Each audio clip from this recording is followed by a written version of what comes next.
안녕하세요. 세상 읽는 소리입니다.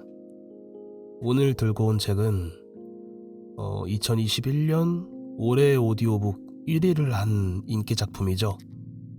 바로 김호연 작가님의 불편한 편의점이라는 책인데요. 저도 굉장히 재미있게 읽었었고 또 이제 다른 분들에게 많이 들려드리고 싶어서 이 책을 선택하게 되었습니다. 오늘 낭독할 내용은 바로 시작부인 1부의 내용인데요. 편의점 주인 사장님과 서울역에서 만나는 노숙자분의 그런 이야기를 다루고 있는 챕터예요. 그러면 바로 낭독해 보도록 하겠습니다.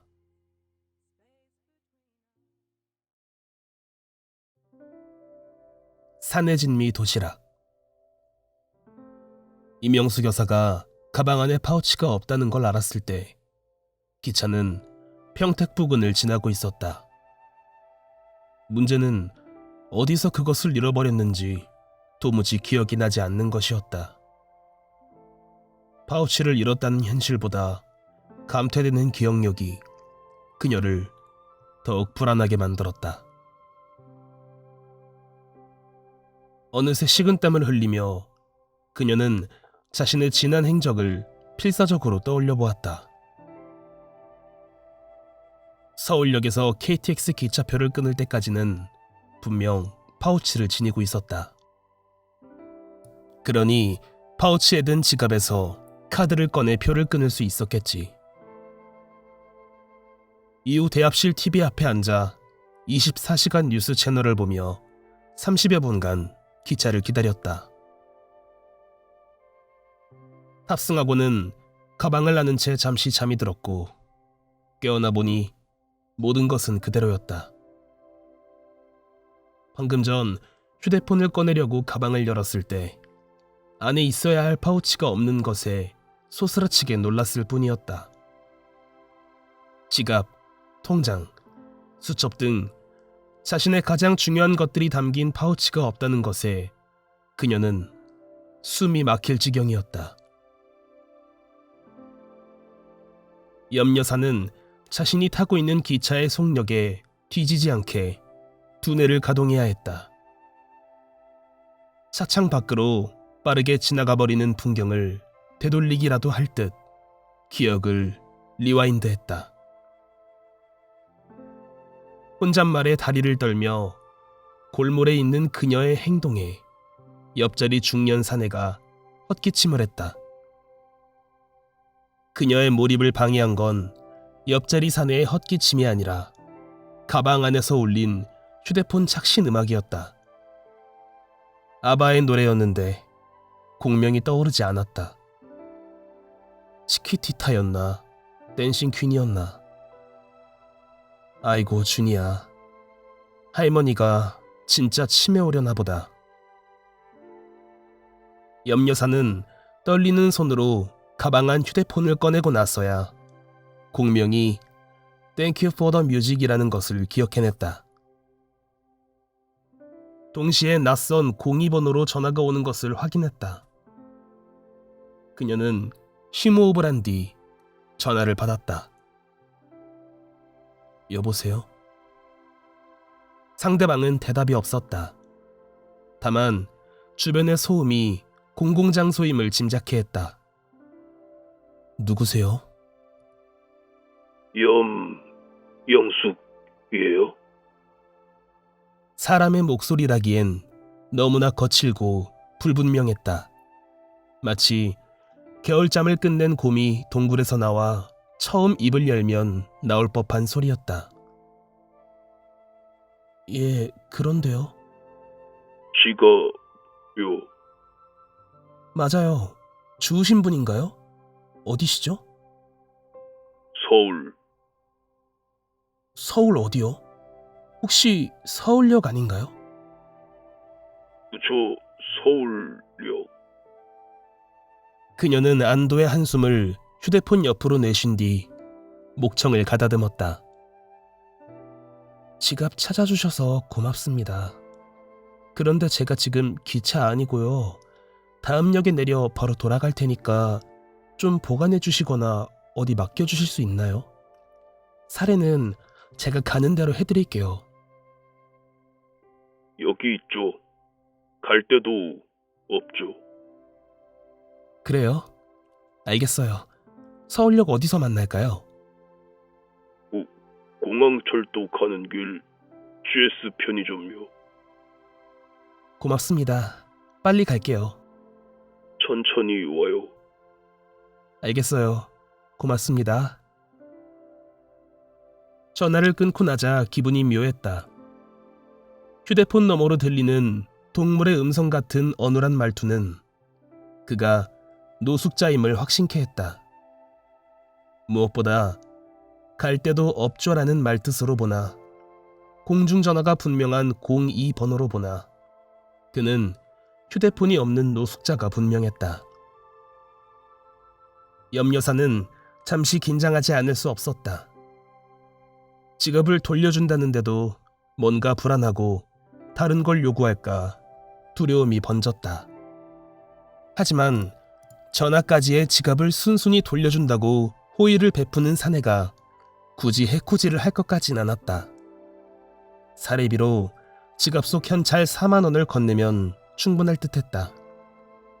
마침 천안에 정차할 거라는 안내방송이 나왔다. 염 여사는 휴대폰을 가방에 넣고 자리에서 일어났다. 돌아가는 기차가 수원을 지날 즈음 다시 휴대폰이 울렸다. 땡큐 포 더 뮤직의 가사를 치매 예방하듯 되뇌며 액정을 확인하니 아까와 같은 번호였다. 염 여사는 불안한 기분을 애써 억누르며 전화를 받았다. 저요. 사내의 웅크린 듯한 목소리가 들려왔다. 염 여사는 변명하는 학생을 상대할 때처럼 목소리에 힘을 주었다.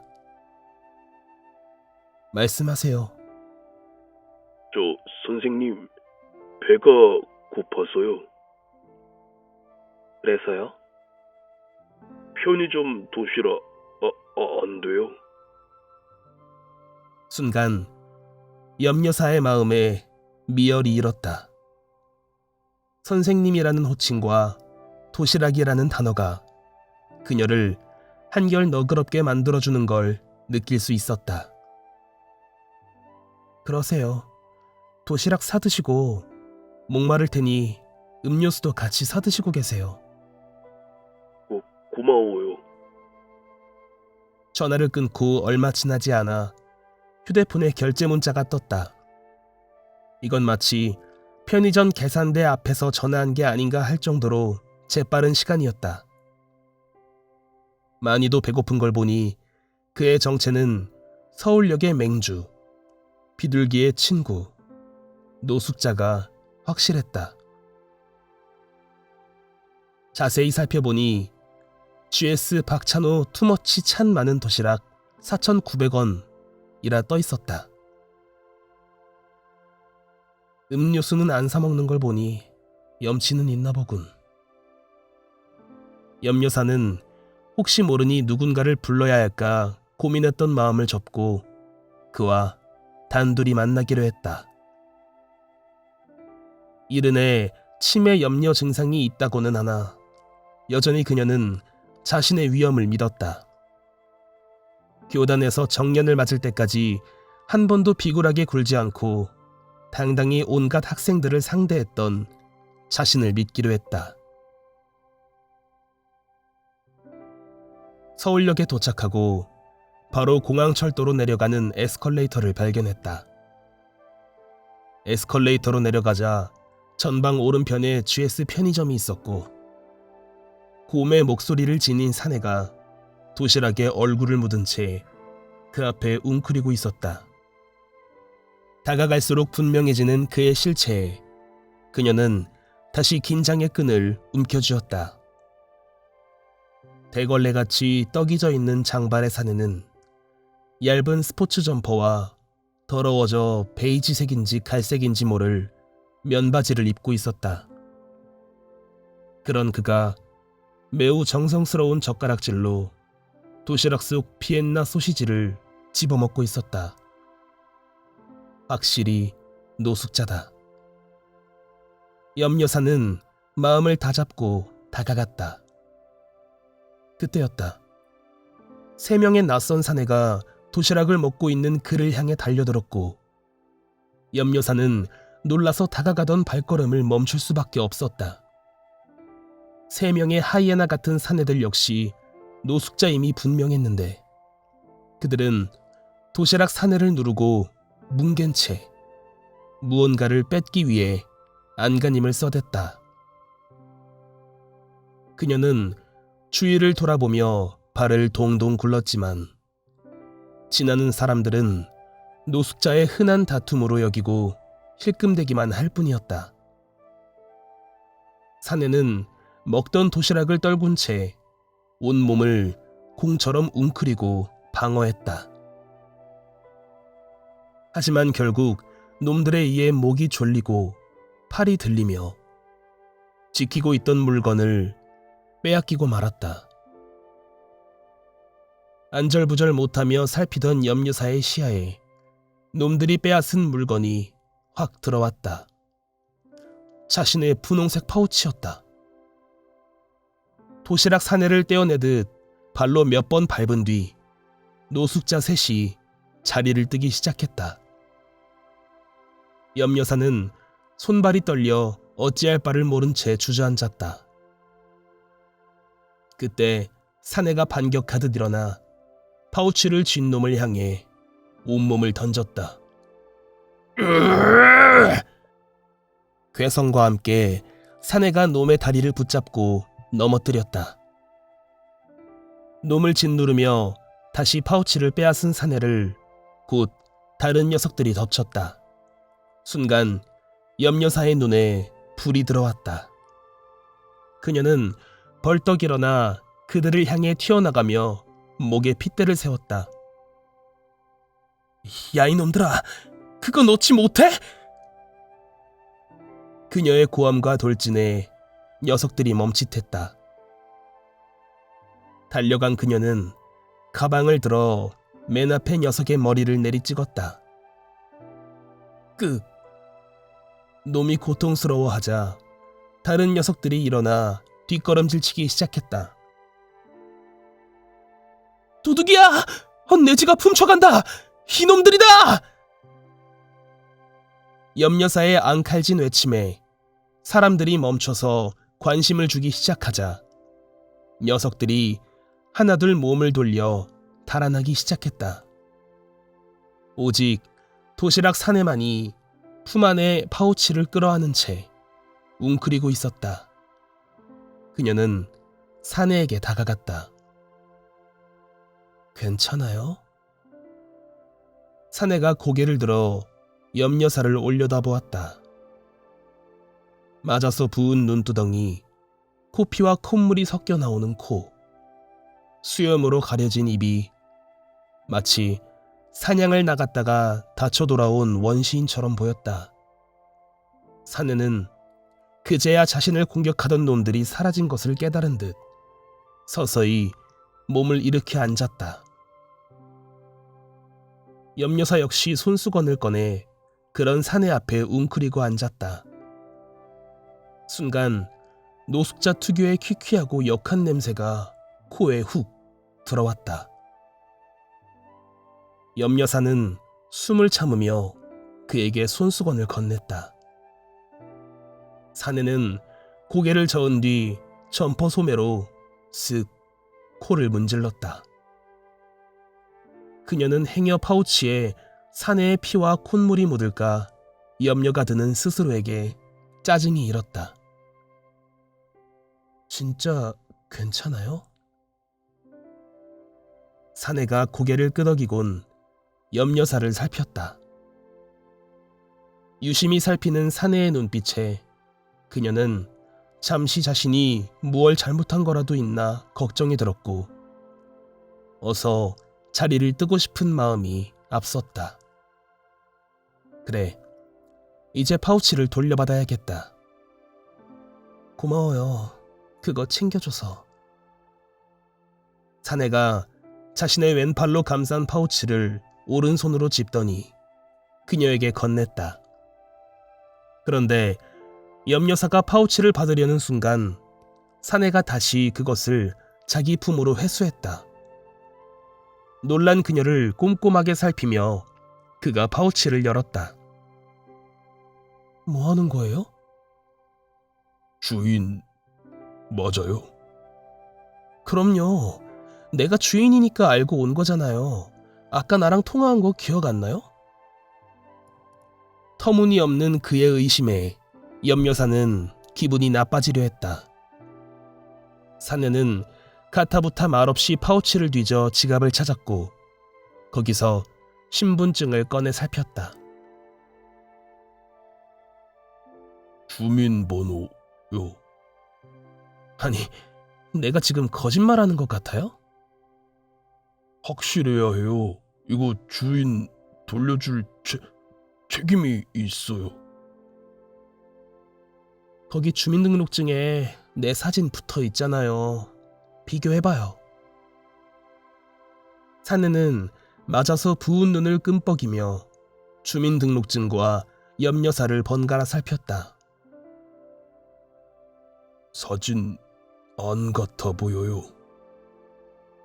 황당함에 염여사는 자기도 모르게 혀를 찼다. 화도 나지 않았다. 오래됐어요, 사진. 사내가 덧붙였다. 오래된 사진이지만 분명 염여사의 얼굴이고 알아볼 만도 한데 아마도 건강 상태를 반영하는 듯 사내의 시력에 문제가 있는 것 같았다. 혹은 그녀가 정말 몰라보게 늙었거나. 주민번호 말해봐요. 염여사는 짧은 한숨을 쉰 뒤 사내를 향해 또박또박 말했다. 520725. 됐어요? 맞다. 확실히 해야죠. 그쵸? 사내가 동의를 구하는 눈짓과 함께 주민등록증을 지갑에 넣고 다시 파우치에 담아 건넸다. 염여사는 파우치를 받았다. 한바탕 소동이 정리되는 기분이 들자 사내에게 고마움의 물결이 치기 시작했다. 다른 노숙자들에게 맞아가면서까지 파우치를 지킨 것부터 주인에게 잘 돌려주기 위해 꼼꼼하게 확인을 한 것까지 사실 어지간한 책임감이 아니면 할 수 없는 행동이었기 때문이다. 그때 그가 끙 소리를 내며 일어섰다. 염여사도 자리에서 일어나 서둘러 지갑에서 현찰 4만 원을 꺼냈다. 여기요. 건넨 돈을 보고 사내가 망설이는 게 느껴졌다. 받아요. 사내는 현찰로 손을 뻗는 대신 점퍼로 손을 넣어 알 수 없는 휴지 뭉치를 꺼냈다. 그걸로 코피가 흐르는 코를 훔쳤다. 그러고는 돌아서 걷기 시작했다. 사례비를 쥔 손이 민망해진 그녀는 한동안 사내를 바라보았다. 그는 웅크리고 도시락을 먹던 편의점 앞으로 허우적허우적 걸어가더니 몸을 숙였다. 그녀는 사내를 뒤따라갔다. 편의점 앞.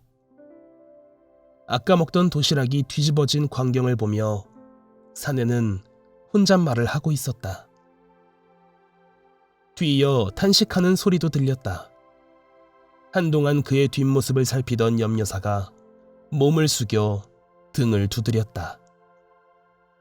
사내가 돌아보자 그녀는 주눅든 학생을 다독일 때의 표정을 지어 보였다. 아저씨, 나랑 잠깐 어디 가요? 예? 서부역 방면으로 나오며 사내는 잠시 멈칫했다. 마치 자연의 품을 떠나 아스팔트 위 트럭에 올라타길 거부하는 초식동물 같았다. 염여사는 재촉하듯 손짓을 해 결국 그를 서울역 역사에서 빠져나오게 했고 함께 가롤동 길을 걸었다. 사내는 염여사의 속도에 맞춰 몇 보쯤 간격을 두고 뒤를 따랐고 그녀는 젠걸음으로 가롤동을 지나 청파동을 향해 나아갔다. 늦가을 은행나무 가로수에서 떨어진 열매가 사내와 비슷한 냄새를 풍기고 있었다. 염여사는 왜 대뜸 그를 데리고 나왔는지에 대해 생각해 보았다. 사례를 거부한 사내에게 어떻게든 보상하고 싶었다. 사내가 필사적으로 자신의 파우치를 지킨 것에 대한 보상이자 노숙자임에도 올바른 행동을 한 걸 지지해주고 싶었다. 오랜 시간 교단에 서 있으며 몸에 밴 학생들의 행동에 대한 피드백이 여기서도 발휘된 것이 사실이다. 무엇보다 염여사는 모태신앙으로 생애 전부를 크리스천으로 살아왔고 먼저 선한 사마리아인의 모습을 보여준 노숙자 사내에게 자신 역시 선한 사마리아인이 되고 싶었다. 15분쯤 걸었을까? 서부역 뒤편에 칙칙한 거리가 끝나고 세련된 큰 교회 빌딩이 눈에 들어왔다. 여대 앞인지라 청바지에 점퍼를 입은 여학생들이 깔깔대며 지나갔고 방송을 통해 유명해진 분식집 앞에는 사람들이 줄지어 서 있었다. 염여사가 뒤를 돌아보자 사내는 두리번대며 거리 풍경을 살피기에 여념이 없었다. 그녀와 사내를 피해가는 사람들도 있었다. 그녀는 자신과 사내의 조합이 사람들에게 어떻게 보일지 궁금하기도 하고 걱정이 되기도 했다. 이곳 청파동이 바로 자신의 동네이기 때문이었다. 그리고 자신의 매장이 자리한 곳이기도 했다. 숙명여대 방향으로 접어든 염여사는 사내를 꼬리처럼 매단 채 골목을 두어 번 지나 작은 삼거리에 다다랐다. 삼거리로 갈라지는 모퉁이에 자리한 편의점. 그곳이 염여사가 소유한 작은 사업체였고 사내에게 다시 도시락을 제공할 수 있는 공간이었다. 편의점 문을 열고 염여사가 사내에게 들어오라고 손짓했다. 사내는 쭈뼛거리다가 그녀의 뒤를 따랐다. 어서 오세요. 오셨어요? 아르바이트생 시연이 휴대폰을 내려놓으며 염여사에게 미소로 인사했다.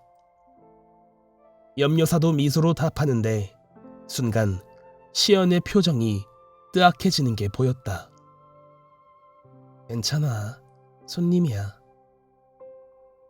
손님이라는 말에 사내를 살피는 시연의 표정이 더 일그러졌다. 염여사는 그녀가 어른이 되려면 한참은 멀었다 생각하며 사내의 발을 끌고 도시락 진열대로 향했다. 사내는 눈치가 빠른 건지 아니면 아무 생각이 없는 건지 묵묵히 염여사를 따랐다. 마음껏 골라요. 먹고 싶은 거. 에? 여기 내가 운영하는 편의점이니까 눈치 보지 말고 마음껏. 그럼 입맛을 다시던 사내가 갑자기 입을 벌린 채 멍해졌다. 왜요? 먹고 싶은 게 없어요?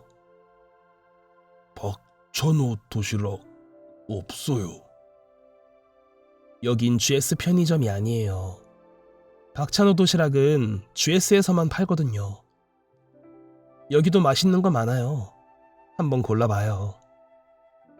박찬호가 도시락도 잘해요. 사내의 라이벌 편의점 도시락 타령에 기가 막힌 염여사는 앞에 있는 제일 큰 도시락을 집어 들이밀었다.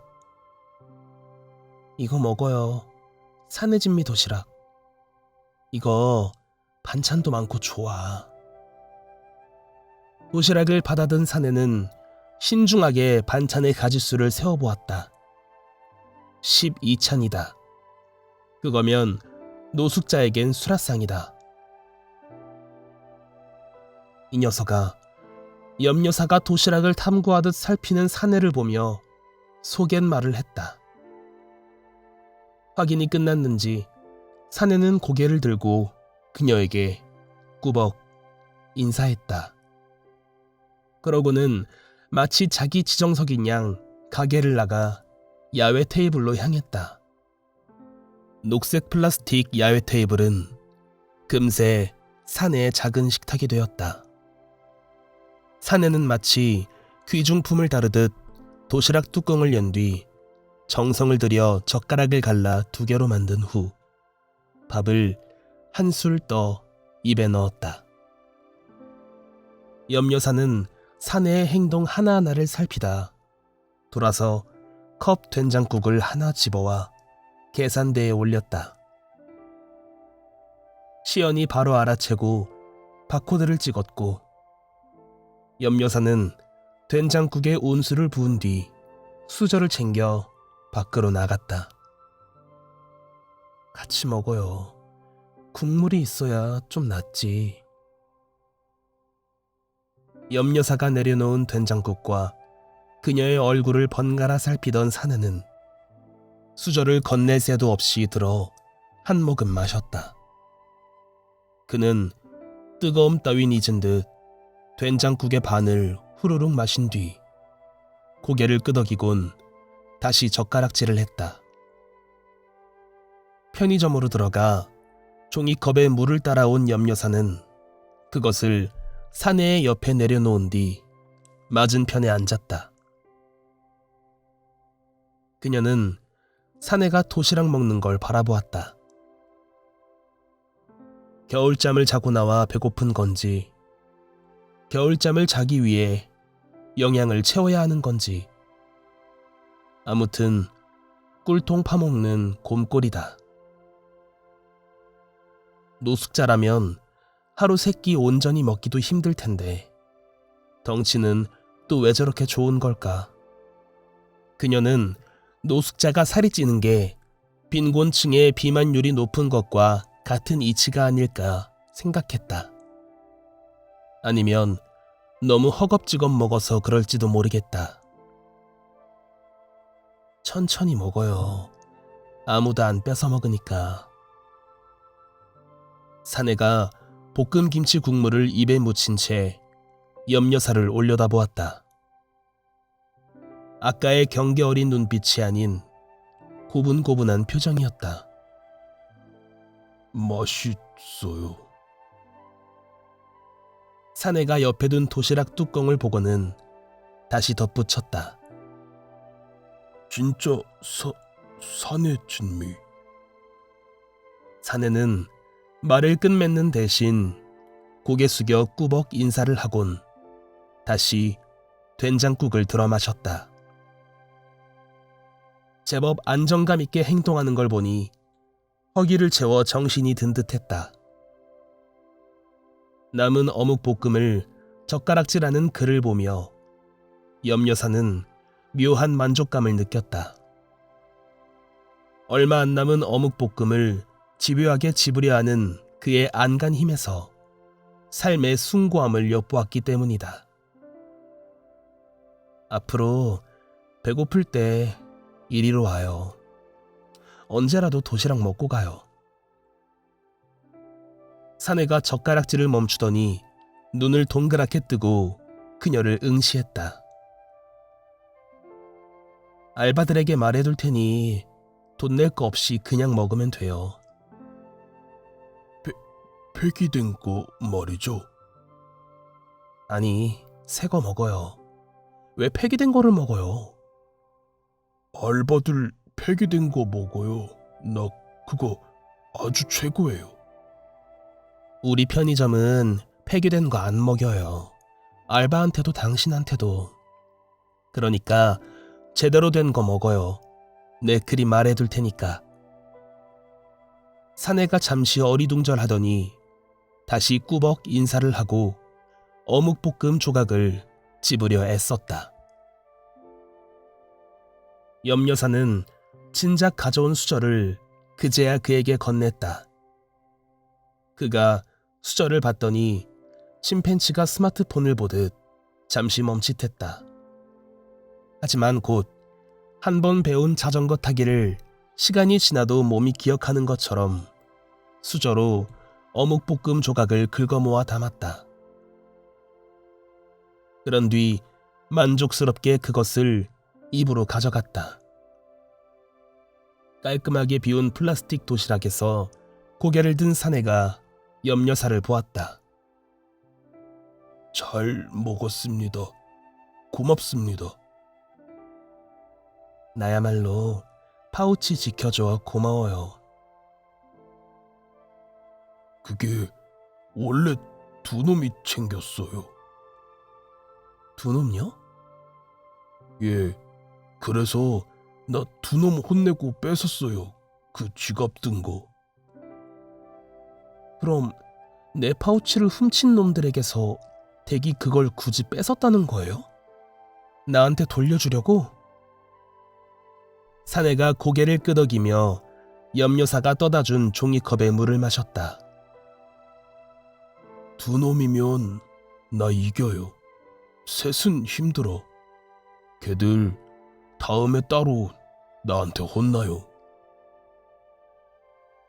말을 마친 사내가 서울역 상황을 떠올리다 분이 났는지 이를 드러냈다. 누런이와 그 사이에 낀 고춧가루가 염 여사의 눈살을 찌푸리게 했지만 자신의 힘을 과시하는 그의 모습에서 생기가 느껴져 기분이 풀렸다. 사내가 남은 물을 마시고 주위를 살폈다. 근데 여기 어디죠? 여기? 청파동 푸른 언덕.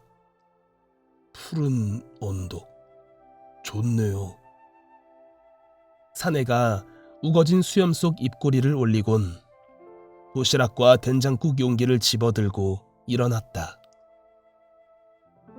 자연스러운 행동인 양 재활용통에 그것들을 버린 사내는 염 여사 앞에 와 점포에서 다시 휴지 뭉치를 꺼내 입을 닦았다. 그러고는 90도로 몸을 숙여 인사한 뒤 편의점을 등졌다. 염 여사는 퇴근하는 직장인처럼 서울역 방향으로 걸어가는 사내의 뒷모습을 바라보다가 편의점으로 들어왔다. 그녀가 들어오자마자 시연이 호기심 어린 눈빛으로 이것저것 묻기 시작했다.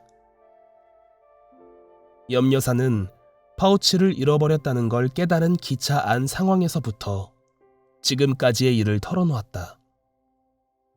그런 염 여사의 이야기에 시연은 신기함과 걱정이 반반 섞인 어머 추임새를 연신 터뜨렸다. 재밌는 사람이야. 경우가 있어서 노숙자라고는 믿기지가 않네. 제가 보기엔 그냥 노숙자인데. 지갑에 혹시 없어진 거 있나 보세요. 염 여사가 파우치를 열고 살폈다. 모든 게 그대로였다.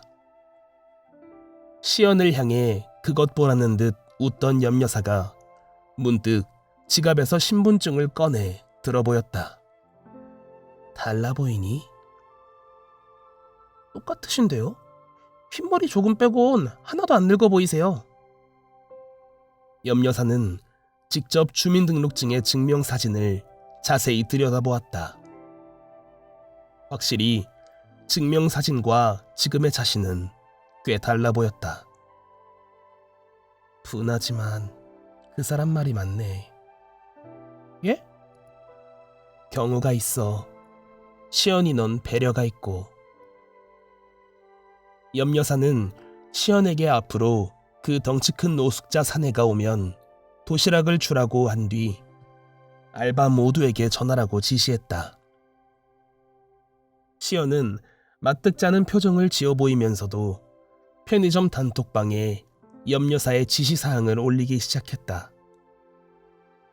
염여사는 흡족한 표정으로 편의점을 돌아보았다. 그러다 금세 풀이 죽었다.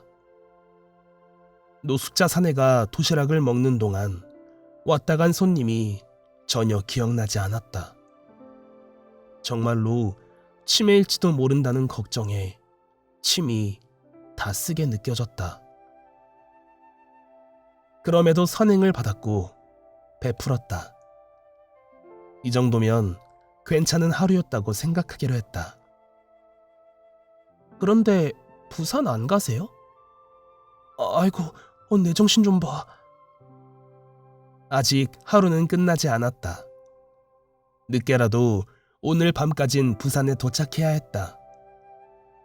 사촌 언니의 장례식이 있었고 간 김에 며칠 더 부산에서 보낼 계획이었다. 염여사는 파우치를 가방에 잘 집어넣고 다시 서울역으로 향했다. 부산에서 닷새간 일을 보고 돌아온 염여사가 편의점에 들렀다. 그녀가 들어왔을 때 시연은 커플 손님의 음료 계산을 하며 눈으로 인사를 했다. 그리고 커플 손님이 나가자마자 계산대를 나와 그녀를 향해 다가왔다. 안부 인사와 편의점엔 별일 없었냐는 문답이 오가고 나자 시연이 기다렸다는 듯 염여사 옆에 착 붙어 말했다.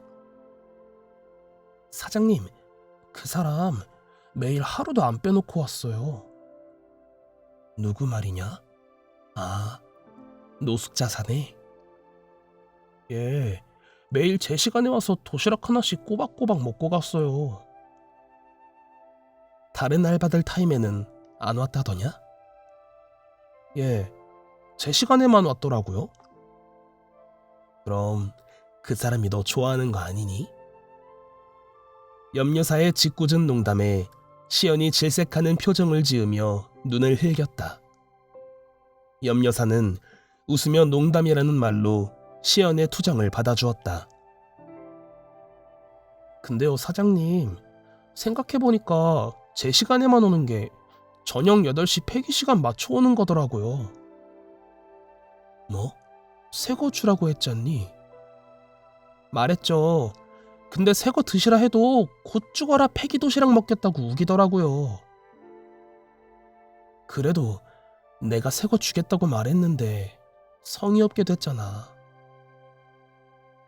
사장님, 그게 쉽지 않은 게요. 그 사람 웅얼웅얼거리며 계속 카운터 앞에서 우겨대면요, 일단 냄새가 나요. 편의점에 큰 똥이 하나 놓여있는 꼴이라고요. 심지어 그 사람이 카운터에 있는 거 보고 들어오던 손님이 나간 적도 있다고요. 어쩌겠어요. 빨리 치우려면 그 사람 원하는 대로 빨리 줘서 내보내는 방법밖에 없더라고요. 게다가 내보내고 나서 환기도 시켜야 하고요. 알겠다. 제가 보기엔 작정한 거라니까요.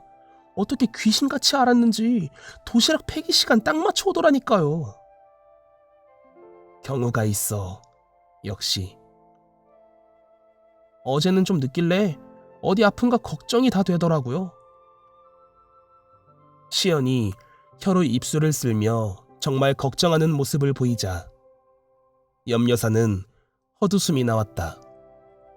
키만 크고 바짝 마른 몸에 마음까지 여린 시연을 볼 때마다 염여사는 바람에 정신없이 흔들리는 가게 홍보 풍선 인형이 떠오르곤 했다. 시연이, 너 그렇게 착해서 어떻게 세상을 살려 그러니?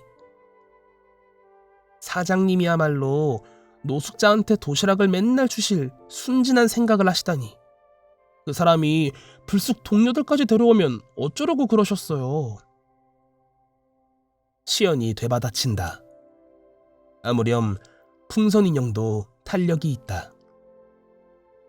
그럴 사람은 아니더라. 에이, 그걸 어떻게 다 아세요? 내가 사람 보는 눈은 있어. 그러니 너도 고용한 거 아니냐.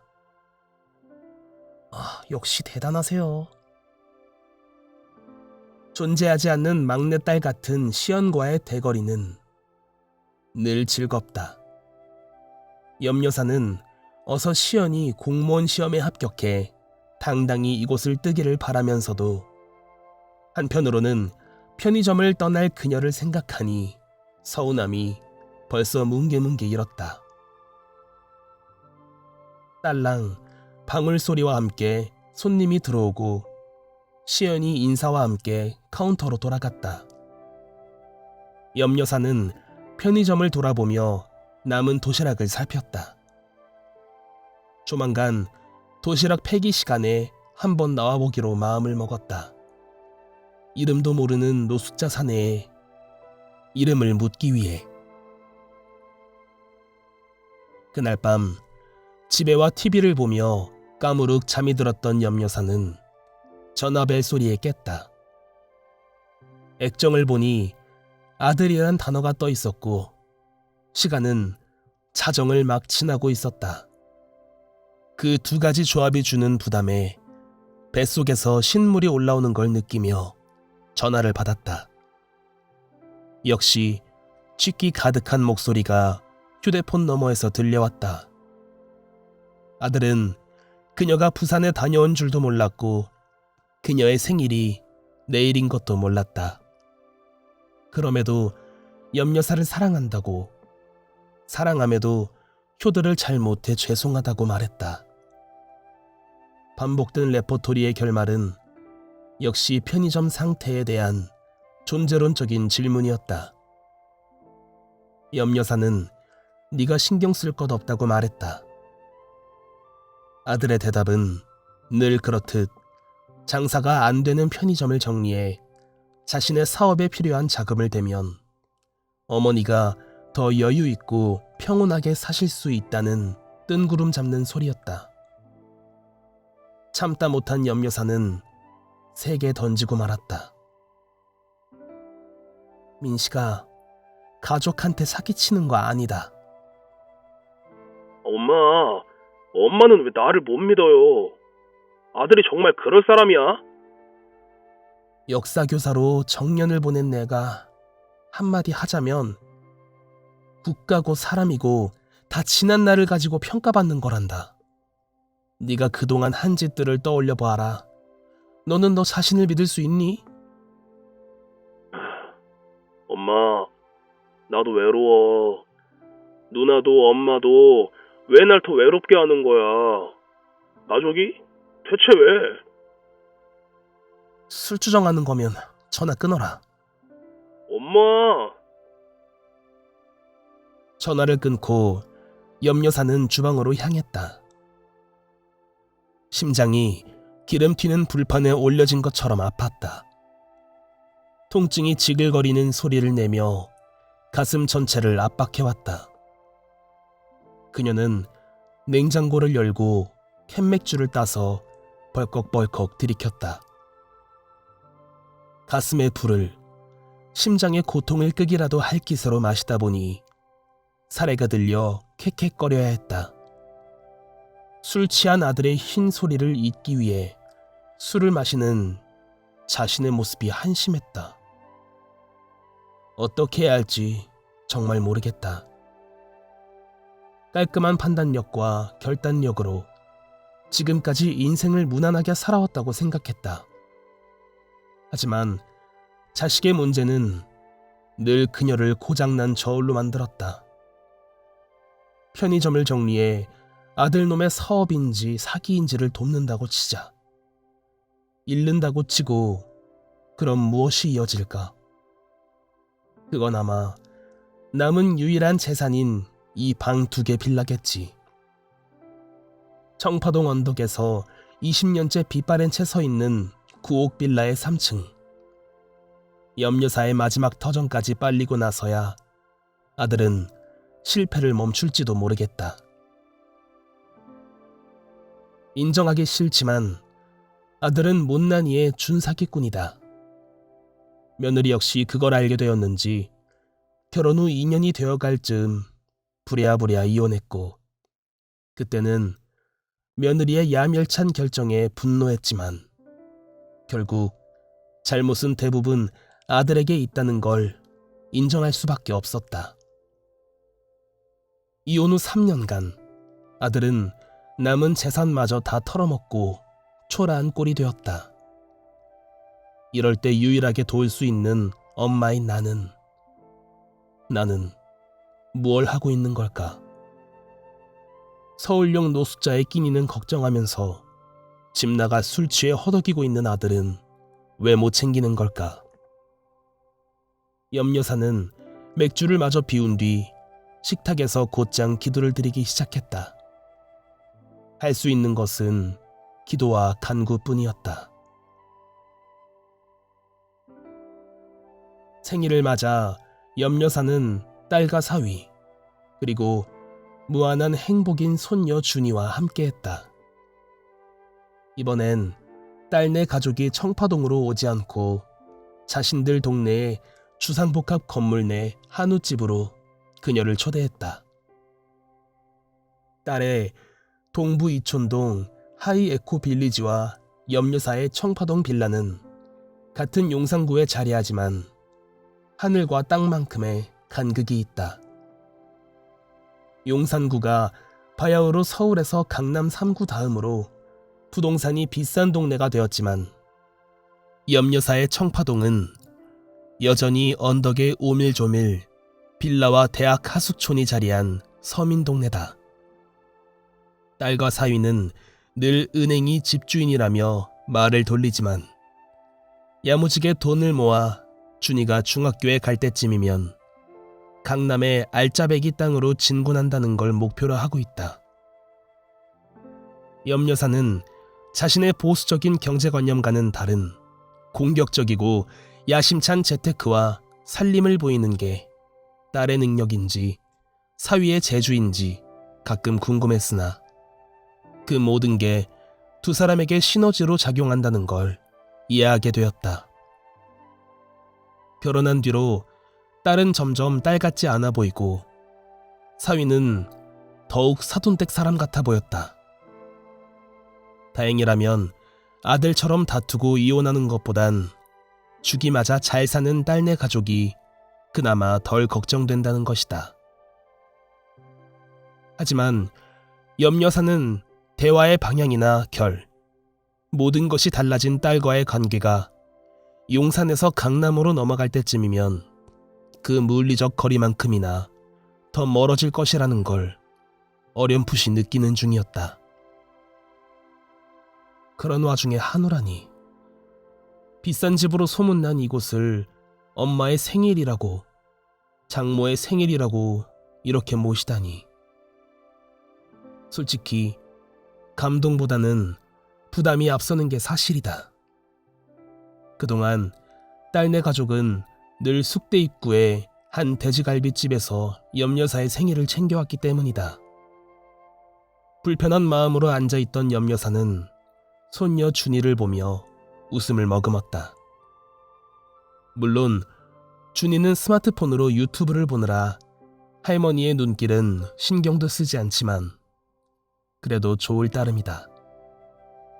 사위와 딸은 자기들대로 적립식이니 보장식이니 금융상품 얘기를 하는데 알아들을 길이 없고 어서 한우가 나와 음식에만 집중하고 싶었다. 오늘은 내 생일. 즐길 자격이 있는 건 나 자신뿐이라고 그녀는 생각했다. 음식이 나왔다. 염 여사는 사위가 구워주는 고기를 자신의 입으로 가져가는 데 주력했다. 딸은 준이를 챙겼고 사위는 부지런히 고기를 구웠다. 마침내 딸이 맥주를 따라준 뒤 건배하고는 기다렸다는 듯이 입을 열었다. 엄마, 준이 이번에 태권도 학원 다니기로 했거든. 여자애가 태권도까지 뭘 또. 아니, 배우신 분이 왜 이럴까? 엄마, 태권도 배우는데 남녀가 어딨어. 준이 저번에 남자애한테 맞고 왔단 말이야. 태권도 배워서 함부로 구는 놈들한테 맞서겠다고 준이가 먼저 얘기한 거라고. 딸의 말이 맞다. 염여사는 구태의연했던 자신의 생각이 민망했고 어쩔 수 없이 표정이 굳어졌다. 사위가 눈치를 보는 가운데 딸이 맥주잔을 비웠다. 염여사는 서둘러 준이를 돌아보며 표정을 풀었다. 준이야, 태권도 배우고 싶어? 응. 준이는 유튜브에서 눈도 안 떼고 대답했다. 그래서 말인데 엄마 동네에 좋은 태권도장이 있다네? 사범이 아주 괜찮다고 하더라고. 국가대표 상비군 경력에 젊고 마인드도 좋고 여기 동촌 맘카페에서 아주 소문났더라고. 동촌 맘카페? 동부이촌동 엄마들 모임이야. 인터넷에 있어. 그럼 그 사범은 멍청한 거 아니니? 돈 되는 동부이촌동으로 도장을 옮겨야지. 청파동 골목에 눌러있으면 어떡해. 그 사범도 그러려고 하지. 근데 여기가 좀 비싸잖아. 아무튼 이 동네 들어오길 기다릴 순 없고 준이를 거기 보내야 해서 엄마 도움이 좀 필요할 것 같아. 부드럽기 그지없는 한우가 갑자기 이빨에 걸린 듯 잘 씹히지 않았다. 염여사는 당연히 준이와 함께하는 시간이 싫지 않다. 하지만 그 시간을 자신이 선택할 수 없다는 점이 마음에 걸렸다. 딸은 태권도장과 바이올린 학원 사이에 비는 준이의 2시간을 염여사가 챙겨주길 바랬다. 덧붙여 학원 셔틀버스가 애매하기에 바이올린 학원은 염여사가 직접 버스를 태워 데려다줘야만 했다. 은퇴한 노인이자 딱히 일과가 없어 보이는 할머니가 손녀의 2시간 남짓을 챙겨주는 게 어려운 일은 아니다. 하지만 염여사에게도 일과는 있다. 편의점도 수시로 점검해야 하고 교회 봉사도 해야 하며 치매 예방을 위한 영단어 필사도 매일 해야 한다. 하지만 그런 염여사의 일과는 딸이나 손녀의 일과와 겹치면 후순위로 밀리는 게 당연한 것이 되고 만다. 염여사는 딸의 요청을 수락할 수밖에 없었다. 수고비 언급은 없었지만 사위와 딸이 알아서 챙겨줄 거라는 믿음을 지닌 채 두말 없이 수락했다. 버스를 타고 홀로 돌아오는 길에 염여사는 편의점 직원들을 떠올렸다. 지지리도 말 안 듣는 아들놈과 오지게도 잘난 딸년보다 요즘은 함께 일하는 직원들이 가족 같고 편하다. 이렇게 말하면 딸은 또 직원들을 가족같이 대하면 악덕업준이 옳지 않다느니 따지겠지만 사실이 그런 걸 어쩌랴. 직원들에게 날 가족같이 생각해달라는 것도 아니고 내가 직원들을 가족같이 여겨 무리한 업무를 부탁하는 것도 아니다. 염여사는 지금 가까이 의지할 수 있는 사람들이 편의점 직원들이기에 그런 생각을 하는 거라고 스스로를 다독였다.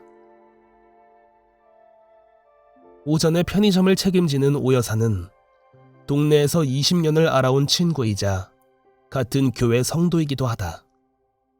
실제로 그녀는 염여사를 친언니처럼 다루고 지난 시간 함께 고락을 나누지 않았던가. 오후의 시연은 딸 같기도 하고 조카 같기도 한 게 늘 챙겨주고 싶게 만든다. 일한 지 1년이 다 되어가지만 가끔 계산을 틀리는 것 빼고는 말썽 하나 피운 적이 없다. 무엇보다 사람이 뻔질나게 들고 나는 편의점 알바 자리를 1년간 채워준 것만 해도 업어줄 지경이다. 그런 면에서 오픈 즈음부터 편의점의 밤을 책임지고 있는 성필씨 역시 그녀에게는 1등 공신이다. 50대 중반의 성필씨는 2년 전 편의점을 오픈한 뒤 수시로 그만두는 야간 알바 때문에 골치가 아프던 차에 제발로 온 복덩이였다. 편의점 부근 반지하에 사는 두 아이를 둔 가장인 그는 종종 담배를 사가던 동네 아저씨였다. 그런 그가 야간 알바 구인 전단을 붙이자마자 자신도 일할 수 있느냐고 물어왔다. 그는 마침 실직 상태였고 재취업이 어려운 상황이라 야간 알바라도 해서 생활비를 벌어야 한다고 힘주어 말했다. 염 여사는 가장의 간절함이 느껴지는 그에게 기존 시급에 500원을 더 얹어주었다. 마침 새로 들어선 정부가 가파르게 최저시급을 올렸기에 성필 씨는 200만 원이 넘는 월급을 받아갈 수 있었다. 그로부터 1년 반. 낮과 밤이 바뀌어 가장 힘들다는 편의점 야간 알바 자리를 그가 지켜주었다. 가족 같다는 느낌은 이런 것이다. 사장의 입장에서라면 그들이 계속 편의점에서 일해주기를 바라는 게 맞다. 그럼에도 취준생인 시연과 재취업이 목표인 성필 씨가 뜻을 이룰 기회를 얻는다면 염 여사는 기쁜 마음으로 그들을 보내주겠다 마음먹고 있었다. 심지어 시연에게는 괜찮은 일자리를 소개해준 적도 있었다. 비록 그녀가 하루 만에 못 버티고 돌아와서 망정이었지. 편의점으로 돌아와 아직은 직장인이 될 준비가 덜 됐나 봐요 라면서 다시 일하고 싶다던 시연의 모습이 생생하다. 주말 알바는 숙대 학생들이 채워주었고 주중 구멍나는 시간은 교회 청년회 학생들을 투입했다. 짧게 하루 이틀 용돈을 버는 걸 선호하는 알바 인력풀이 생기자 염 여사가 땜빵할 일이 줄어들었고 사람 쓰는 일이 가장 큰 일이라는 자영업자의 고민에서 한숨 돌릴 수 있게 되었다. 가족 같은 고정 직원들과 아직 때가 덜 묻은 대학생 알바들이 염 여사를 사장님이라 부르며 편의점을 지켜주는 것이 그녀는 늘 신기하고 고마웠다. 고로 문제는 딱 하나였다. 장사가 잘 안 된다는 것. 염 여사는 교사연금으로 자기 몸 하나는 건사하고 살 수 있었다. 편의점을 차린 건 남편의 유산을 어떻게 처리할까 고민하던 중 편의점을 3개 운영하는 남동생의 조언을 받아들여서였다. 남동생은 편의점으로 돈을 벌려면 매장이 최소 3개는 되어야 한다면서 계속 확장해 나갈 것을 강조했지만 염 여사는 이곳 하나만 운영하는 것으로도 충분했다. 자신은 연금으로 살고 이 매장으로 편의점 식구들 생계가 해결된다면 그것으로 그만이다. 처음부터 그럴 줄은 몰랐지만 이제 오 여사와 성필 씨는 이 편의점이 아니면 생계가 해결되지 않는 상황이고 시연 역시 공무원 시험 준비에 드는 돈을 여기서 충당하고 있기 때문이었다. 그렇게 평생 사장이나 자영업과는 거리가 멀었던 염 여사가 편의점 경영에 신경을 쓰게 된 것은 이 사업장이 자기 하나만을 위한 것이 아니라 직원들의 삶이 걸린 문제라는 걸 깨닫고 나서부터였다. 처음에는 제법 장사가 잘 되었지만 6개월 뒤에 100m도 안 떨어진 곳에 각각 다른 브랜드 편의점 2개가 더 생겼고 그 두 곳이 미친 듯이 경쟁을 하기 시작했다. 양쪽에서 서로 질세라 공격적인 이벤트를 걸어대니 상대적으로 조용한 염 여사의 편의점은 한물 간 듯 매출이 줄었고 지금에 이르렀다. 염 여사는 편의점으로 돈을 왕창 벌고 싶다는 생각은 없었다. 다만 매출이 줄어 망한다면 직원들이 갈 곳이 없어지는 것이 걱정될 뿐이었다. 하지만 이토록 경쟁이 심한 줄은 몰랐고 언제까지 버틸 수 있을지도 알 수 없었다. 다음날 염 여사는 도시락 폐기 시간에 맞춰 편의점으로 나왔다가 노숙자 사내가 야외 테이블을 청소하고 있는 모습을 목격했다.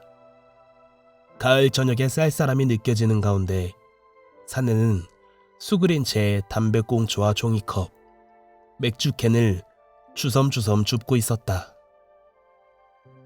굼뜬 움직임으로 집어든 쓰레기들을 분리수거함으로 가져가 신중히 살핀 뒤 분리하는 모습은 꽤 근사해 보였다.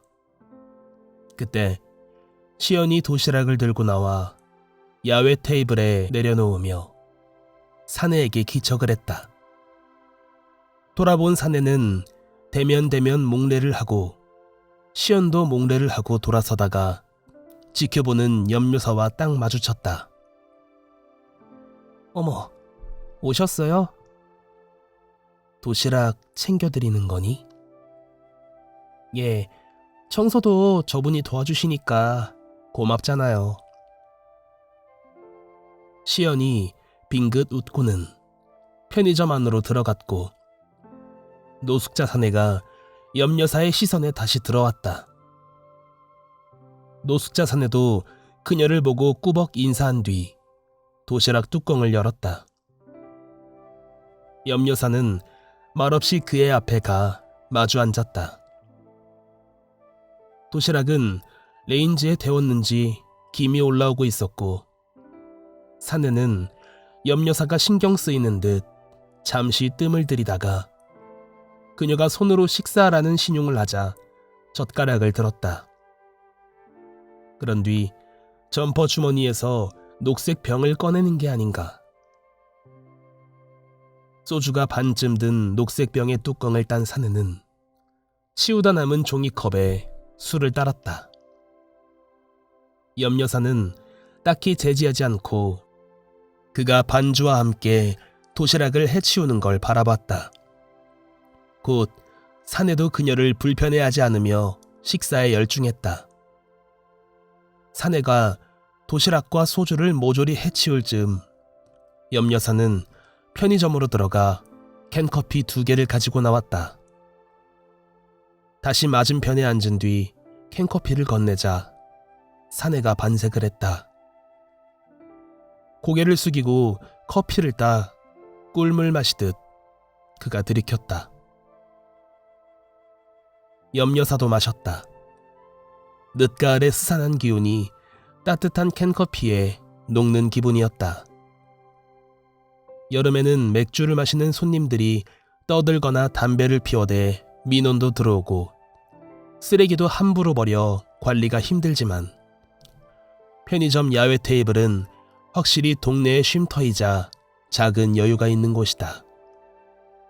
그녀가 수차례 민원과 직원들의 불평에도 이곳을 없애지 않은 이유였다. 날이 춥죠. 유령이 옆에서 휘파람 소리라도 낸 듯 염려사는 놀라서 사내를 쳐다보았다. 식사 내내 한마디도 없기에 그가 대화를 싫어하는 걸로 여긴 그녀는 이름을 묻는 것도 포기한 참이었다. 그런데 먼저 안부를 물어주니 다시 흥미가 돋았다. 그러네요. 날이 추워질 텐데 그쪽은 계속 서울역에 있을 거예요? 추워지니까 더 거기 있어야죠. 뭐지? 지난주에 만났을 때보다 말투가 한결 안정적이다. 편의점에와 도시락을 먹으며 사회화가 이루어진 건지도 모르겠다. 염려사는 이참에 사내에 대해 궁금한 것을 최대한 많이 묻기로 마음먹었다. 하루에 이거 한 끼 먹는 게 다예요?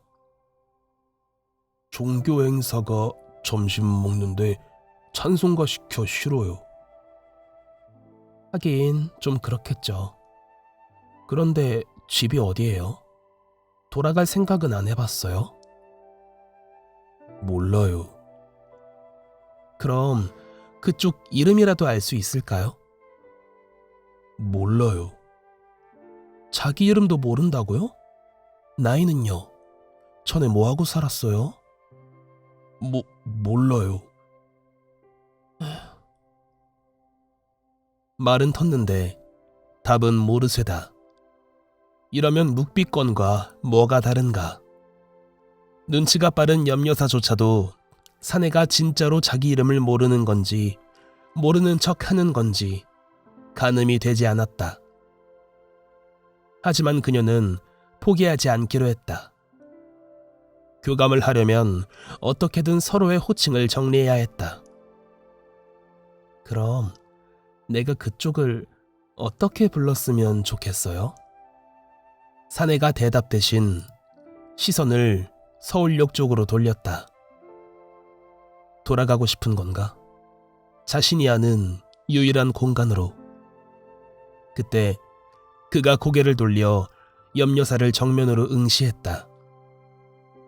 독고. 돕고? 독고, 다들 그렇게 불러요. 성이 독고예요? 이름이 독고예요? 그냥 독고. 염여사는 한숨을 쉰 뒤 고개를 끄덕였다. 알겠어요, 독고씨. 매일 잊지 말고 오도록 해요. 엊그제는 늦게 왔다고 해서 걱정했어요. 그러지 마요. 신경 쓰지 마요. 사람이 늘 제 시간에 오다 늦으면 신경이 쓰이지 어떻게 안 쓰여요. 그러니까 매일 늦지 말고 와요. 와서 도시락도 먹고 지금처럼 운동 삼아 여기 청소도 도와주고 그러면 좋잖아요. 혹시 지갑 잃어버리면 얘기해요. 응? 제가 또 찾아드리게. 제가 보답할 게 없으니까.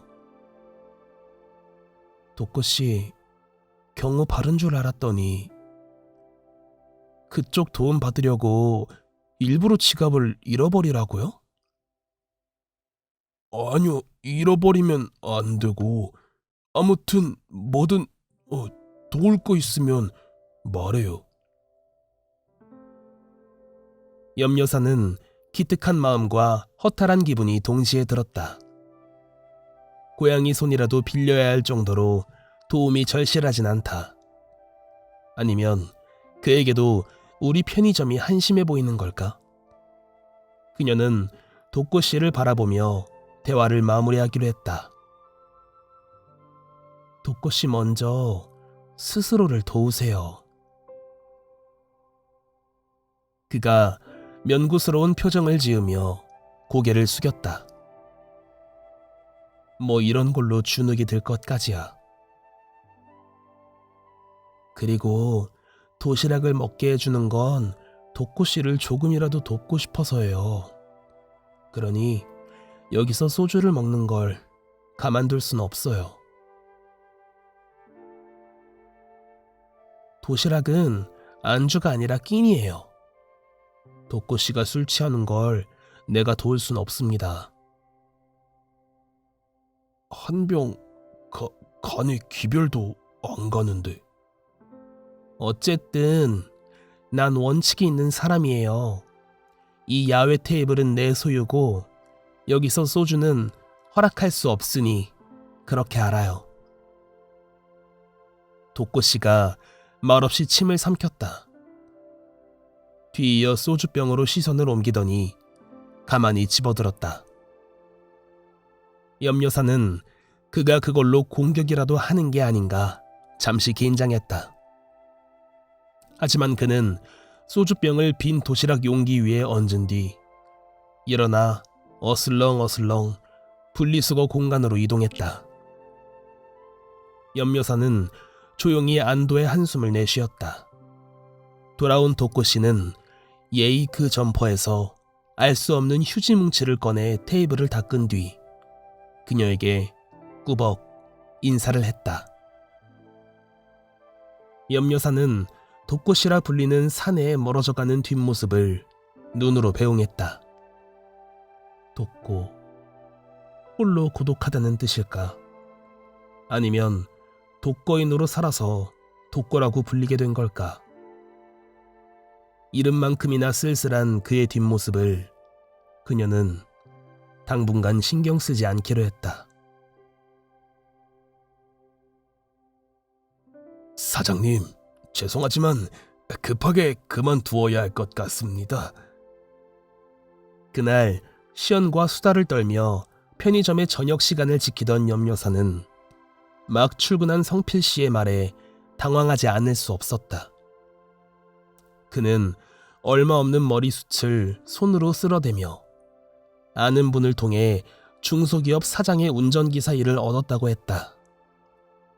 사흘 안에 출근해야 하는 상황이라 갑작스럽게 일을 그만둘 수밖에 없다며 사람 좋은 얼굴에 미안함을 담아 양해를 구했다.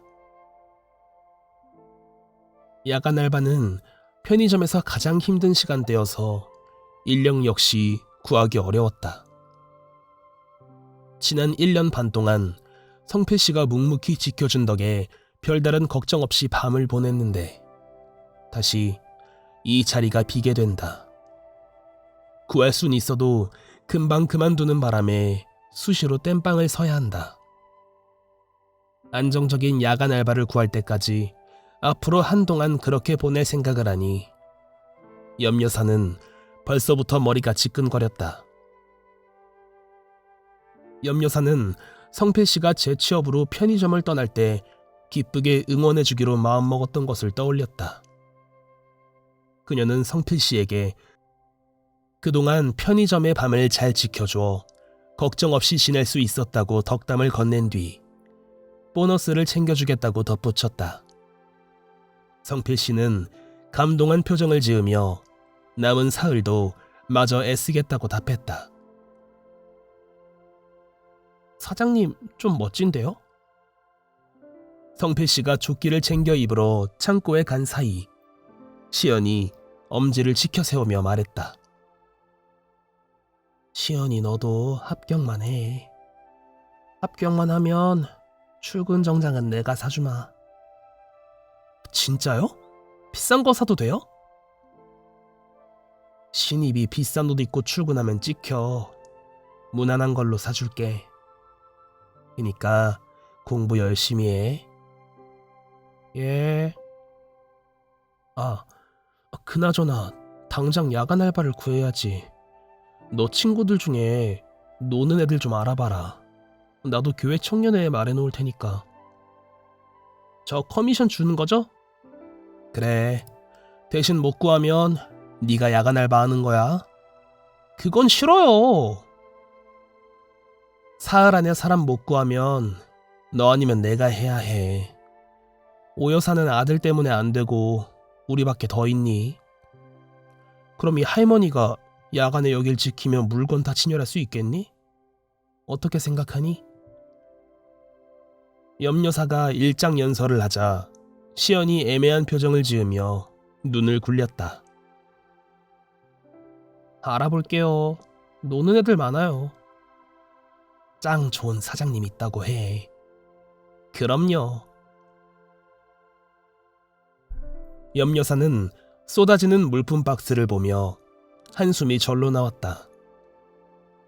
장사도 안 되면서 발주 욕심은 왜 이리 냈는지 그녀는 스스로를 원망하며 출입문 앞에 쌓여가는 박스를 옮기기 시작했다.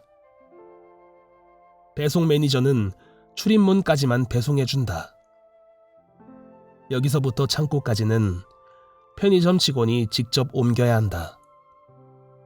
몇 차례 나르는 것만으로도 다리가 떨렸다. 염여사는 마지막 박스를 쌓아놓고 가는 배송 매니저의 뒷모습을 보며 한숨을 내쉬었다. 성필 씨가 일을 그만둔 지도 일주일. 역시 야간 알바는 쉽게 구해지지 않았다.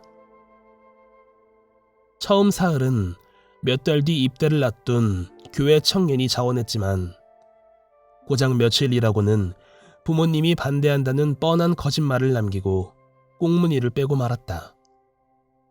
그 녀석 그래서는 군대에서 어떻게 버틸까 걱정이 되기도 했지만 사실은 편의점의 밤이 더 걱정되었다. 이후 사흘째 염여사가 밤을 새우며 근무 중이다. 시연은 마침 특강이 생겨서 새벽부터 노량진으로 가야 한다며 잔뜩 미안해만 했다.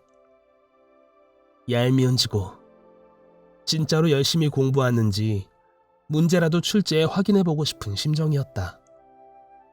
아닌 게 아니라 역사 선생 출신인 염여사는 공무원 시험에 나오는 역사 문제는 눈 감고도 풀 수 있었고 그 분야에 대해서는 시연에게 도움을 줄 수도 있었다. 하지만 시연은 선생님보다는 사장님으로 염여사를 대하고 싶다며 한사코 거절했다. 어쩌면 시연은 공부보다는 편의점 알바로 용돈을 벌며 시간을 축내고 있는지도 모르겠다.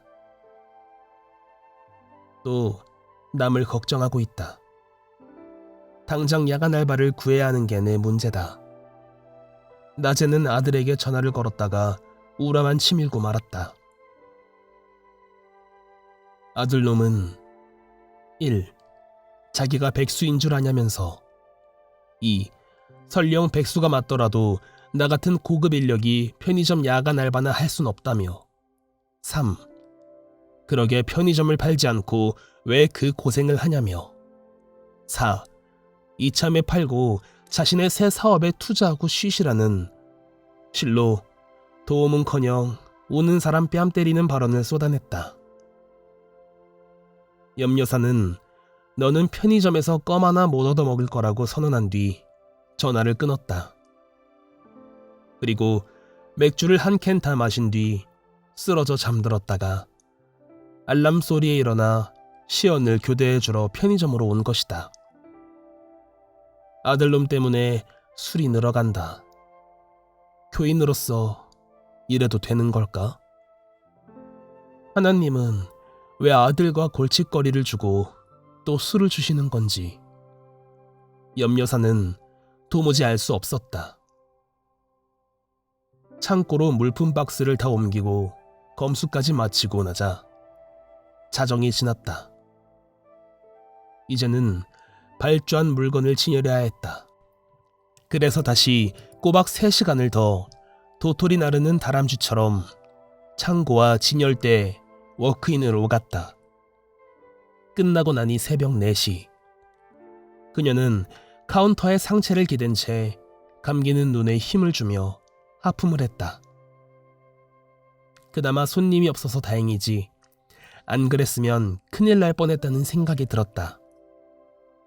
하지만 손님이 없어 다행이라는 생각, 그것은 어떤 식으로든 가게가 망할 징조이지 않은가. 그때 딸랑 소리와 함께 요란한 욕설을 앞세운 일군의 무리가 편의점으로 들어왔다. 20대 초반에 취기 가득한 여자아이 둘과 술 취한 남자애 둘이었다. 노란색과 보라색으로 염색한 두 여자아이는 연신 욕설을 섞으며 자기들끼리 떠들었고 남자애들은 음흉함과 허세가 섞인 말투로 그 아이들의 비율을 맞춰주고 있었다. 아무리 봐도 쑥대생은 아니고 남영역 쪽 술집에서 한잔하고 넘어온 아이들인 듯 싶었다. 아이 씨발, 여기 붕어 싸만코 없잖아. 아니야, 여기 있잖아, 떡 붕어 싸만코. 아, 떡 싫다고, 존나 싫다고. 바보야, 그럼 떡 없는 붕어 싸만코 실컷 찾아봐. 난 비비빔 먹을 거야. 니네 싸만코가 뭔 뜻인 줄 아냐? 싸고 양도 많고거든. 뭐래, 아직도 싸만코 찾아? 근데 왜 비비빅 없어? 밥 먹고 싶은데 씨. 주저리 떠들며 욕하는 그들의 모습에 염려사의 미간이 절로 찌푸려졌다. 참아야 한다. 취한 애들한테 뭐라 말해봐야 들어먹을 것도 아니고. 여기 밥 한 바 있다. 밥 한 바나 처먹어. 아 바보야, 밥 한 바는 밤이고 나 팥 먹고 싶다고. 팥 먹고 싶으면 팥빙수 먹어. 여기 있네. 아, 개 추운데 뭔 팥빙수야. 이런 팥빙신아. 뭐야? 이 씨발이 뭐래? 님이 이봐요 학생들. 도저히 참다 못한 염여사가 소리쳤다.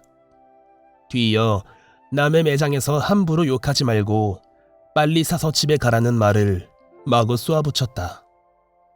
결국 욱하고 말았다. 욕하는 아이들에게 알레르기 증세를 보이는 그녀는 그들의 저속한 발언을 더 이상 참을 수 없었다.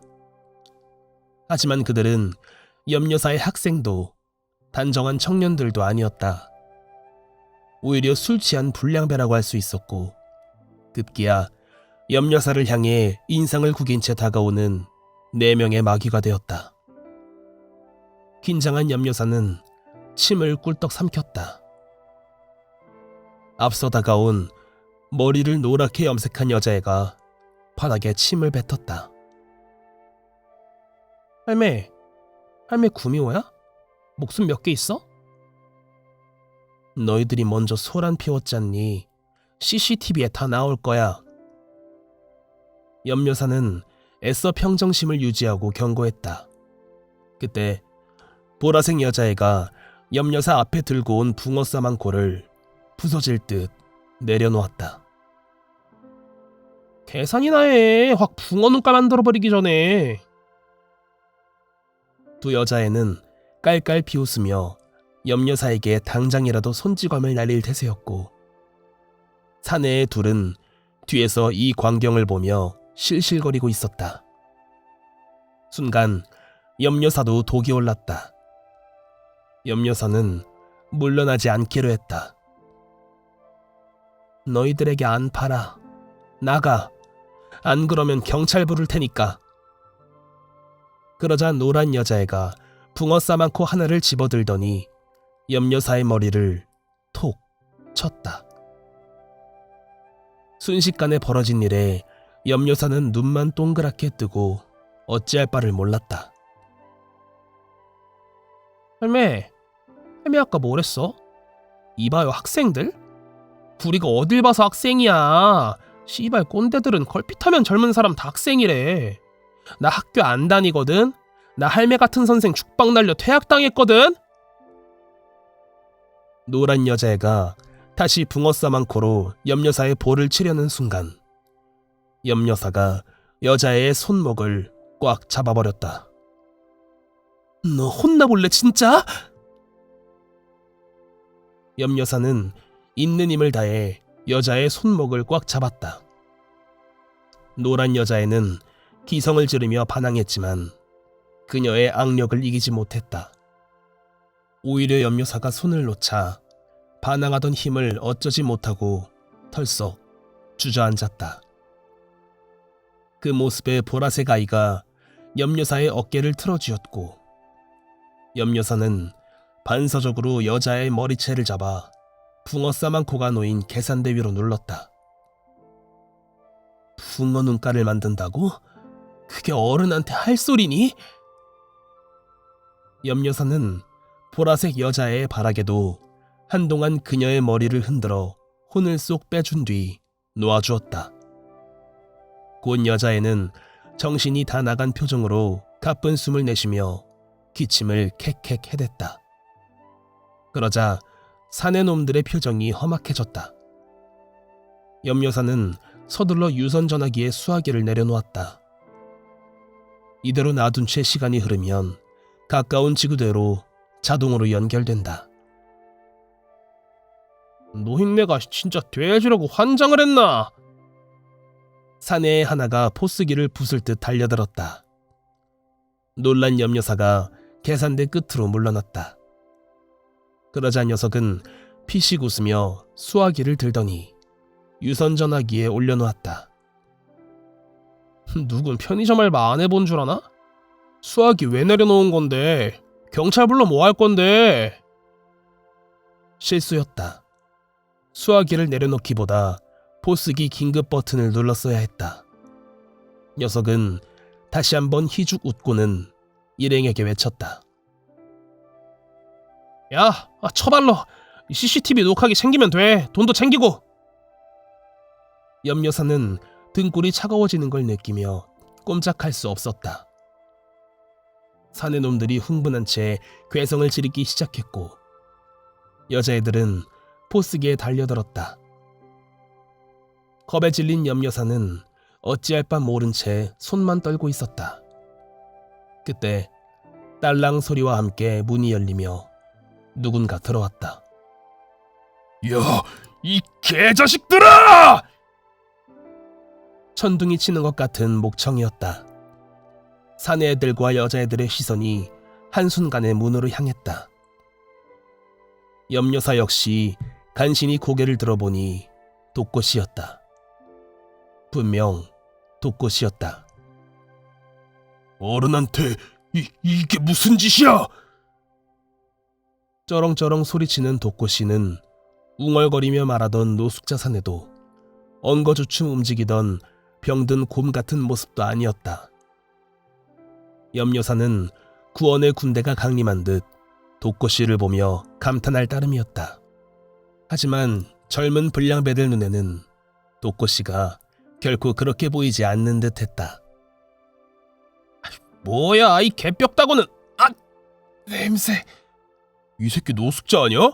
씨발 들어. 재수 좆같네. 사내애들이 동시에 독꽃이에게 달려들었다. 독꽃이는 그들을 상대로 몸으로 버텼다. 말하자면 문을 막아선 채 둘의 공격을 온몸으로 받아내는 것이었다. 사내애들은 독꽃이가 방어를 일관하자 더욱 거칠게 주먹질을 했다. 반면 독꽃이는 이제 공처럼 몸을 말고는 문 앞에 웅크린 채 미동이 없었다. 한동안 악다구니와 구타가 계속되던 중 사이렌 소리가 울려왔다. 여자애들이 먼저 눈치를 챘고 사내애들도 당황한 게 역력해 보였다. 그들은 독꽃이를 밀치고 나가려 했지만 문 앞에 거대한 장애물처럼 버티고 있는 그를 밀어내지 못한 채 코를 틀어줄 따름이었다. 아이 씨발 비키라고! 아이 똥같은 새끼야! 놈들의 발악은 제복 사내 둘이 나타나자 마침내 멈췄다. 그제야 염여사는 가쁜 심장을 진정시킬 수 있었다. 느릿느릿 일어나 경찰들에게 문을 열어주고는 독꽃이의 커다랗고 듬직한 등이 눈에 들어왔다. 순간 고개를 돌린 독꽃이가 그녀를 향해 찡그린 미소를 지어 보였다. 처음으로 보는 그의 웃는 얼굴은 눈가에서부터 흘러내린 피로 범벅이 되어 있었다. 그럼에도 독꽃이는 아랑곳 없이 피 묻은 웃음을 지어 보였다. 경찰서에선 녀석들의 부모 중 하나인 중년 사내가 도착해 붓고 깨진 독꽃이의 얼굴을 보고는 금전 합의를 제안했다. 놀랍게도 독꽃이는 돈 대신 다른 걸 요구했다. 그는 술이 덜 깬 채 앉아있는 네 녀석들에게 다가가 양손을 들라고 했다. 녀석들은 처음엔 주저했지만 중년 사내가 윽박지르자 곧바로 초등학생들이 벌서듯 양팔을 위로 들어야 했다. 남대문 경찰서를 나온 염여사는 독꽃이와 함께 새벽에 남대문 시장으로 걸었다. 하나둘 장사를 준비하는 상인들을 스쳐 지나 골목 안 해장국집으로 향했다. 독꽃이는 얼굴에 반창고를 붙인 채로 씩씩하게 선지 해장국을 입안으로 우겨 넣었고 그녀는 안쓰럽고 답답한 표정으로 수저를 뜨는 둥 마는 둥 했다. 요즘 애들이 얼마나 무서운데 그렇게 덤벼들면 어떡해요. 나 둘은 상대할 수 있다고 그랬잖아요. 반창고가 훈장이라도 되는 듯 만지작거리며 독꽃이가 이를 드러냈다. 염여사는 무어라 더 말하려다가 자기야말로 요새 애들한테 덤벼들었다는 걸 깨달았다. 그녀는 순 웃음을 짓고는 독꽃이를 응시했다. 고맙네요. 밥값 한 건가요? 그럼 근데 어떻게 마침 온 거예요? 어르신 밤에 일한다는 거 들었어요. 잠도 안 오고 걱정도 돼서 갔죠. 에휴, 난 그쪽이 더 걱정이에요. 도꼬 씨는 민망한지 머리를 긁적이고는 다시 수저질을 했다. 도꼬 씨가 당당히 나서길래 소시적에 싸움이나 좀 한 줄 알았어요. 그런데 그렇게 맞고만 있을 줄은 몰랐네. 마침 순찰차가 왔으니 망정이지 크게 다칠 수도 있었다고요. 경찰 내가 불렀죠. 응? 부근에 공중전화 있어요. 애들 시비 거는 거 보고 신고하고 온 거예요. 그럼 좀 맞다 보면 경찰이 구해주니까. 순간 염여사의 입이 떡 벌어졌다. 도꼬 씨는 경우만 바른 게 아니라 머리도 좋다. 무엇보다 날 위해 그렇게 순찰도 돌고 대신 맞아도 줬다.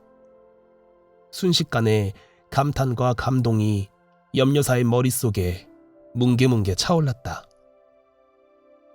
그녀는 다시 아무렇지 않게 머리를 벅벅 긁으며 해장국을 먹는 도꼬 씨를 살폈다. 소주 한 병 시켜줘요? 도꼬 씨의 작은 눈이 커졌다. 진짜요? 근데 이게 마지막 술이에요. 이거 먹고 술 끊는 조건으로 우리 가게 일 좀 봐줘요. 도꼬 씨의 커다란 머리가 갸우뚱거렸다. 제가요? 도꼬 씨 할 수 있어요. 곧 날 추워질 텐데 밤에도 따뜻한 편의점에 머물고 돈도 벌고 얼마나 좋아요. 염여사는 도꼬 씨의 눈을 똑바로 응시하며 답을 기다렸다. 도꼬 씨는 시선을 피한 채 곤란한 듯 광대를 연신 실룩이다가 작은 눈을 돌려 그녀를 살폈다. 저한테 왜 잘해주세요? 도꼬 씨 하는 만큼이야. 게다가 나 힘들고 무서워서 밤에 편의점 못 있겠어요. 그쪽이 일해줘야 해요. 나 누군지 모르잖아요. 뭘 몰라. 나 도와주는 사람이죠. 나를 나도 모르는데 믿을 수 있어요? 내가 고등학교 선생으로 정년 채울 때까지 만난 학생만 수만 명이에요. 사람 보는 눈이 있어요. 도꼬 씨는 술만 끊으면 잘할 수 있을 거예요. 한동안 도꼬 씨는 자신의 수염을 쓸어대며 입술을 쪼물딱거렸다. 갑작스러운 제안이긴 하지만 거절당하면 마음이 불편할 것 같았다. 도꼬 씨에게 손으로 수염 그만 만지작대고 어서 말하라고 독촉하고 싶은 마음이 끌어올랐다. 그때 결심한 듯 도꼬 씨가 염려사를 응시했다. 그럼 한 병 더요. 한 병만 먹고 끊는 건 좀 억울해서. 그러도록 해요. 밥 먹고 나면 내가 갑을 해줄 테니 사우나가 씻고 머리도 깎고 옷도 사입고, 응? 그러고 나서 저녁에 편의점으로 와요. 고마워요. 염여사는 소주 2병을 주문했다.